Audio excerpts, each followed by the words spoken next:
માંગરોળ બંદરમાં શ્રી મહાવીર મચ્છીમારી સહકારી મંડળી તેમજ નેટફિશ MPEDA ના સંયુક્ત ઉપક્રમે 8 જૂન વિશ્વ મહાસાગર દિવસની ઉજવણી અંતર્ગત કાર્યક્રમનું આયોજન કરવામાં આવ્યું હતું। આ ઉજવણીનો મુખ્ય ઉદ્દેશ લોકોને સાગરનું મહત્વ અને ભવિષ્યમાં આવનારી સમસ્યાથી વાકેફ કરવાનું છે। पर्यावरण समतुलामां पण महासागरनी महत्वपूर्ण भूमिका रही होय रोजीरोटी पूरी पाडता दरियादेवना महत्वने समजवा अनुरोध करायो हतो। महासागरमां आवी पड़ती समस्याओमां मोटा भागनी मानव सर्जित छे। साथे समुद्री संसाधनोनो आडेधर उपयोग, प्रदूषण अने समुद्रमां रहेल प्लास्टिक ए मुख्य समस्या छे। जेथी समय रहता कुदरती संसाधनों प्रत्ये जागृत बनी समुद्रने बचावવો जरूरी छे।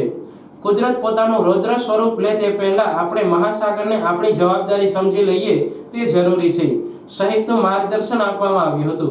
आ कार्यक्रममां માંગરોળ ખારવા समाजना पटेल परसोत्तमभाई खोरावा, श्री महावीर मच्छीमार सहकारी मंडळीना प्रमुख दामोदरभाई चामुंडिया, राष्ट्रीय बक्षीपंच मोर्चाना उपाध्यक्ष वेलजीभाई मसाणी, बोट अने होडी एसोसिएशनना प्रमुखो तेमज नेटफिश MPEDA ना SCO जिग्नेशभाई विसावाड़ियाए उपस्थित रही जरूरी मार्गदर्शन पूरुं पाड्युं हतुं।